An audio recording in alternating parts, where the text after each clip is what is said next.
So this is the way they line up. The early birds were in danger of flying into this final on a wounded wing, but their right side strengthened by the return from injury of young Ben Crooks, and Jason Crooks replaces Tom Lynham, who was the injured hero of the semi-finals. You remember his long-distance try.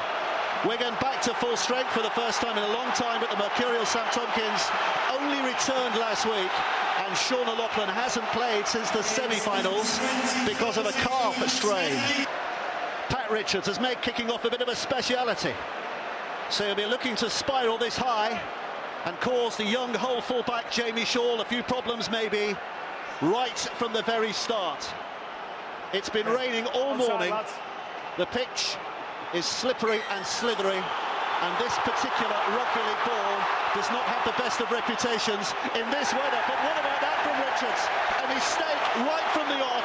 He's put it out of play on the full. We've got a penalty for Hull straight away. Well, that was the commentator's curse, Dave. I think he's made it a speciality and he's put it straight out. So more of those comments. I think the Hull fans be wanting from you, to be honest, but not the greatest start for Pat Richards. I think Ben Crooks and the other Crooks on the other side of the field have some traffic to deal with from the air. Well, we heard from his dad before, didn't we, Lee, who played in that 85 final, saying that he was more nervous today watching than he would have been playing. And I'm sure those nerves haven't been settled. Wigan get away with a little bit of luck here. Here's Thornley, who's going to go himself. Well, there's going to be a question here of whether he grounded it. He's absolutely certain he did. But Phil Bentham, the referee, is not. So we're going to go to the video referee again. So let's hear right away from Ian Smith. We're looking at how the pass. I'm not quite sure which Wigan player. I think it's number 6. See how this pass, was it touched by anybody and knocked on? And then we'll go to the grounding, please. So we're looking for the pass first.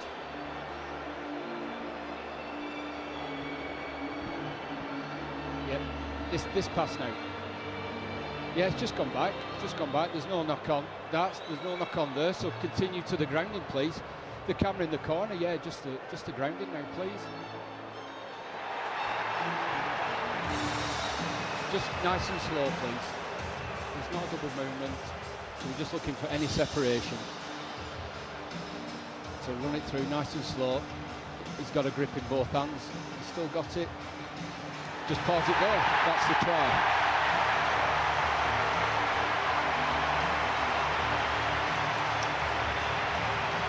Well, a huge roar from those in cherry and white when they saw that replay on the big screen. Confirmation of the try. Ian Thornley is the man who scores the first try of the game. It doesn't matter how much work you put into a defensive system. How often do you see a loose pass, a bouncing ball, a defence in disarray? You have a back row forward on a centre. He steps outside him. Try. There was no, it wasn't created. It wasn't a defensive lapse. A bouncing rugby ball again. Yep, Woodsy, it's the old bounce pass again. Throw the ball on the forward and somebody stops in the defensive line. It creates a little bit of a fracture in that line and enables a running player to run through and finish like Thornley did there. We've talked about this before, is that I don't know why coaches don't actually coach that. Throw the ball on the ground. Because the number of times it actually results, I know you'll never will, but the number of times it results in a try. And they had a lucky bounce there. Wigan, the ball went backwards in between the Hull player's leg and they scored from it. Pat Richards looking to add the 2. His start to the game was not exactly the way he would have wanted. What about his next real involvement in terms of kicking the ball? Well, that's good enough. It's a terrific conversion from the touchline. So Wigan lead here by 6 points to 0.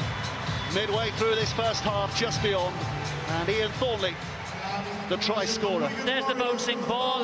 The defensive line's in disarray. You've got a back row forward. There's the ball. The referee's view. Gets outside, tickle. Good finish. O'Loughlin up to the line, then passes away to Green. The flat pass again. Cries of forward echoing from the Hull fans. Hansen to his feet. Green wants to get on with it quickly. Smith puts it out to that right-hand side. 5 tackles gone. 18 away. Here comes the final tackle in this set. Smith hits a Hull player, not played at, gone to ground again. So taken in, driven by Taylor. God, he's a big man, isn't he? Very nearly the distance. Wow. No, it didn't score there. It is the last tackle. It's a great tackle to stop him. One-on-one momentum with Taylor.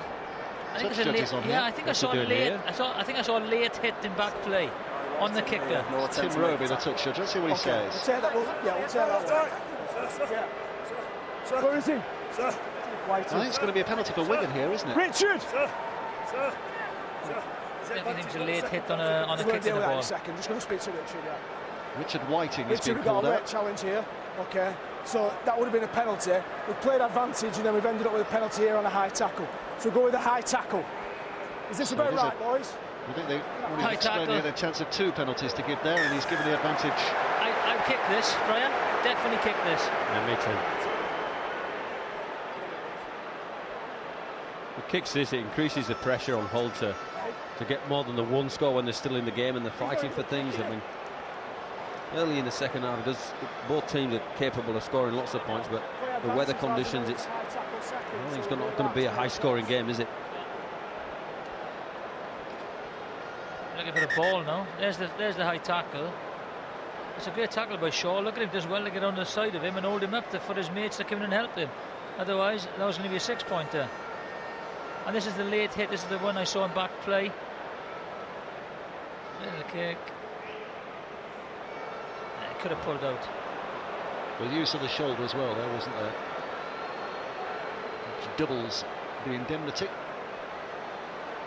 Here's Richards to add the 2 that takes the score to 8 points to 0. And as Brian and Jonathan point out, a 2-score lead that may be crucial even so early in this second half.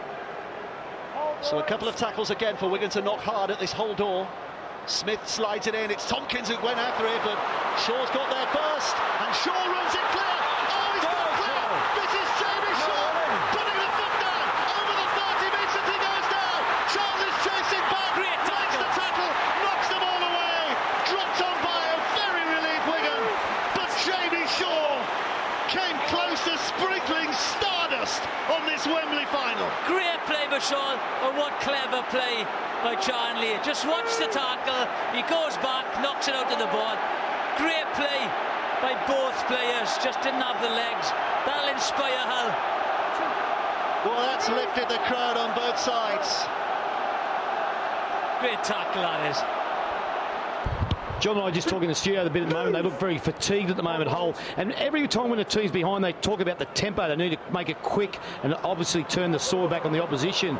But at the moment, we feel if Hull can just have a couple of back-to-back sets, run the ball in the touch, slow the momentum away from Wigan, and then get some field position, it may turn their way. At the moment, they don't need the tempo to be over quick.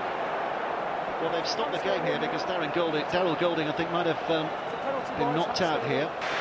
Stevie Hassan, who had his own Wembley nightmares, of course. Missed about 2 or 3 of them because of injuries. Back in the 80s is the man on the right of your screen helping up. Now, this is where the injury occurred. Here you see Golding on the right-hand side. And then I think it's when the head hits the ground here. I think he gets his head in the wrong position. I hope he'll be okay. And by the way, join the conversation on Twitter, #BBCRL. And you can email us rugbyleague@bbc.co.uk. And join us on the Red Button Forum at the end of the game. The post-match reaction and analysis follows this programme. And here's another penalty.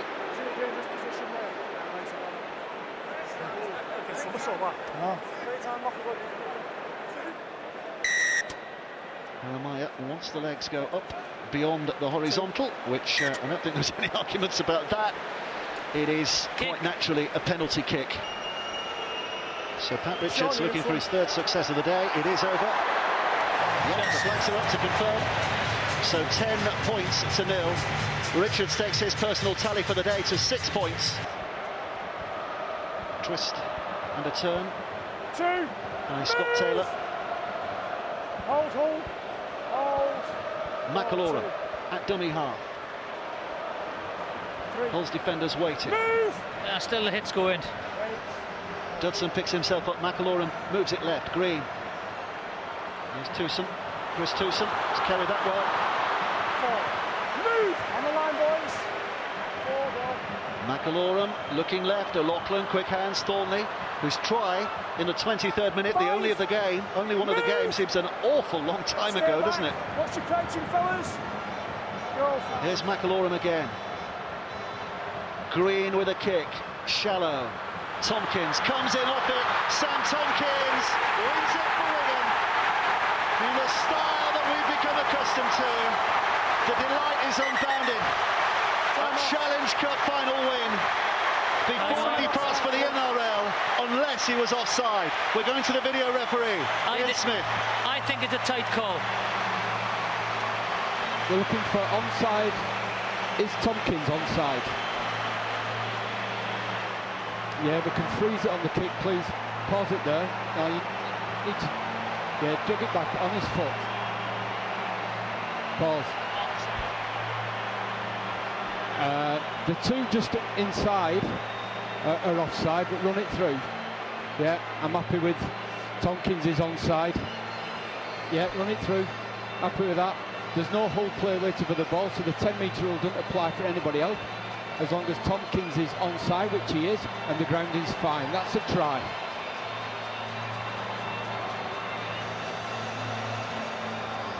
Well, here we get confirmation.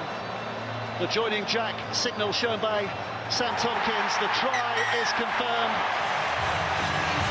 So little Jack Johnson, I'm sure, will be pleased with that. And Sam Tompkins, well, boy, is he pleased with that. There's been no confirmation that he is leaving at the end of the season. Everybody suspects he is.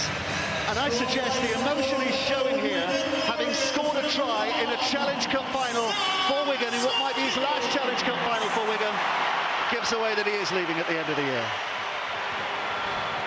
It's difficult to say, when you score a try at Wembley, for your town, your club, it's very emotional whether he's going or not. But I thought he was offside.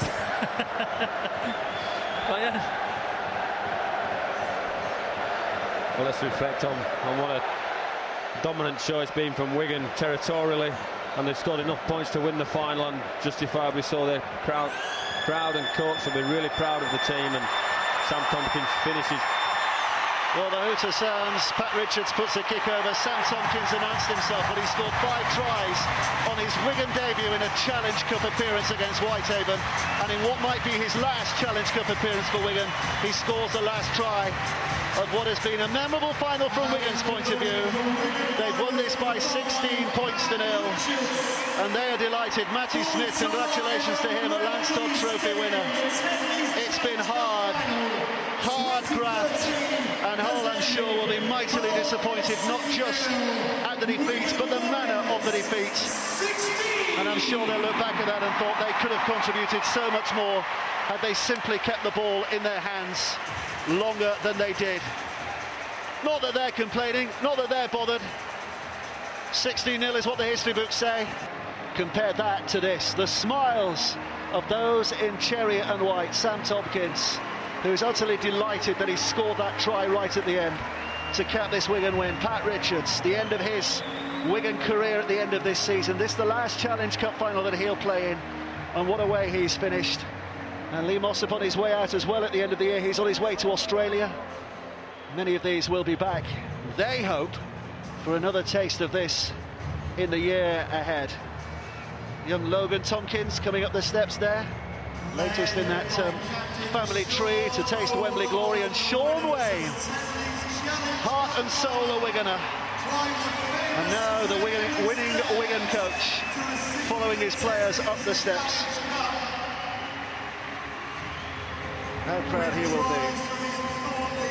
Confirming last week that he will be the coach again next year. He'd had interest from the NRL, Sean Wayne, but confirming he will be staying at Wigan, having taken up the option of an extra year on his contract.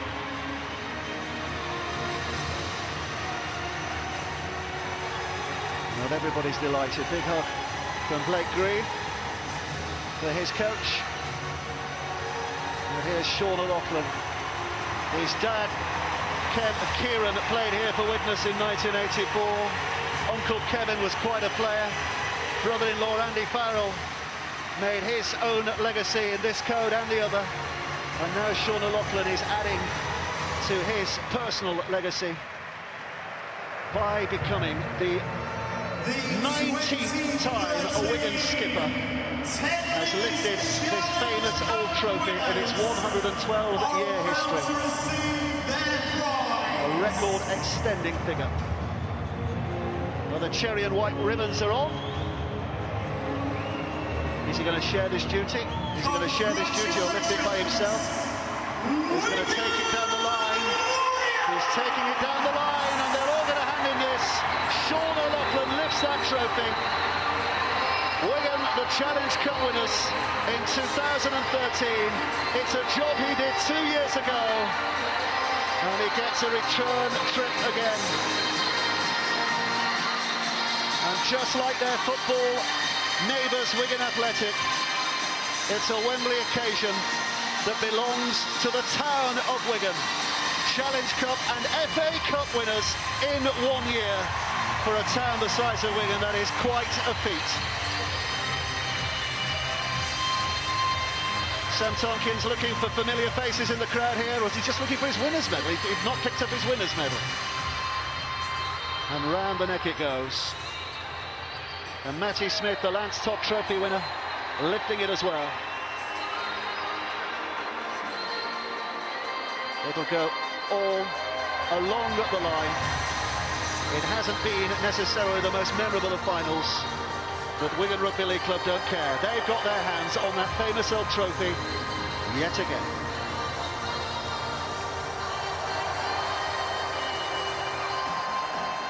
He looks different, doesn't he? One Olympic hero in Luke Campbell hands out the medals. Another Olympic hero in Sir Bradley Wiggins celebrates his team winning the Tetley's Challenge Cup. What do you think as a player when you stand there and await your medal and get your chance to lift that cup up? I think the first time I did it, it was sheer disbelief. You know, it's no, overused statement. I dreamt about that moment from being a kid, and every day relived it in my head, doing, this action of lifting the cup. And that first time you do it is something really special. But what's more special is the second time when you do it. The third time's awesome, and then I've been lucky enough to win it for the 4th time. So it's just an unbelievable moment in your career, and something you should enjoy. It's what it's all about.